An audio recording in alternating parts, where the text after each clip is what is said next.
Sayın Garnizon Komutanım, Sayın Belediye Başkanım, kamu kurum ve kuruluşlarının değerli temsilcileri, Kamil sırtını çöpe atar ve yerden aldığı taşla Fransız askerine vurur. 6317 evladını şehit vermesine rağmen şehit teslim etmemiştir. Şehitlerimizi bir kez daha rahmetle anıyor, tören programını arz ediyorum.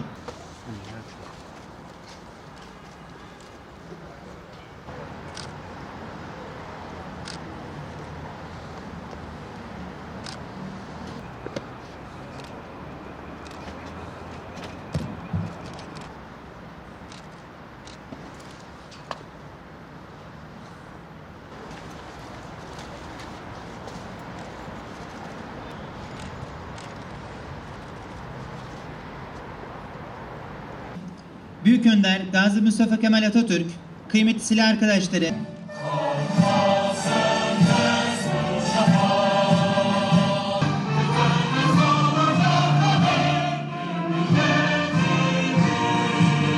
Gaziantep savunması dünyada örnek savunmalardan birisi. Yaklaşık 2 yıl süren bu savunmada bu toprakları vatan kılmak adına yaşlısı genci, kadını erkeği bu toprakları vatan etmek adına kanlarını seve seve verdiler.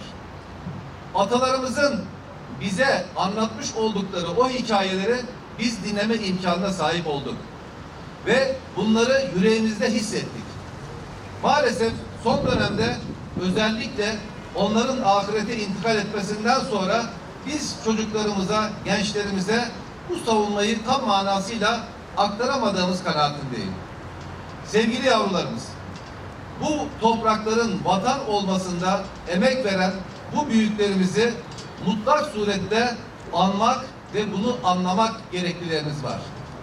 Tabii bugün pozitif ilim noktasında akademik çalışmalarınızı yapacaksınız. Ancak yakın tarihimizi ve geçmişimizi çok iyi anlamamız gerekiyor. Bugün yakın coğrafyamızda üzerimize oynanan oyunların temelinde ne olduğunu bilerek yaşamamız gerekiyor.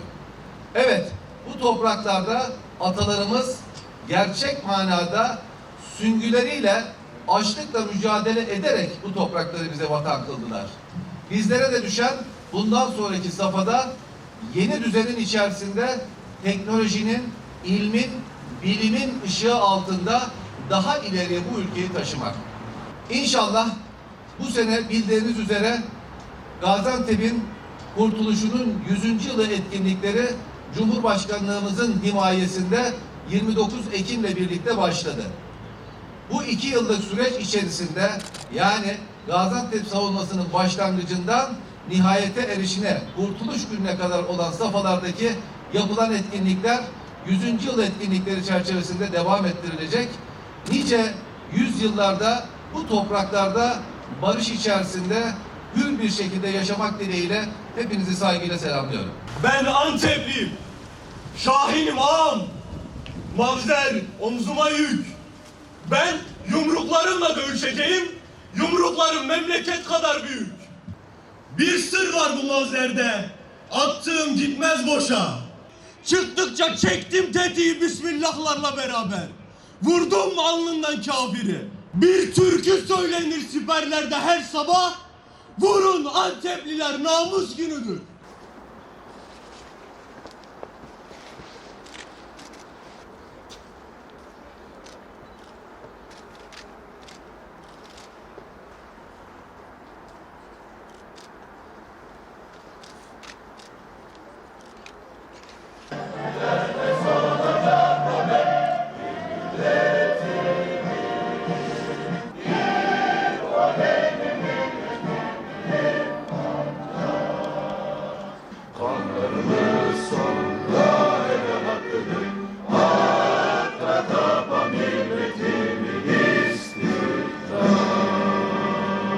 Bismillahirrahmanirrahim.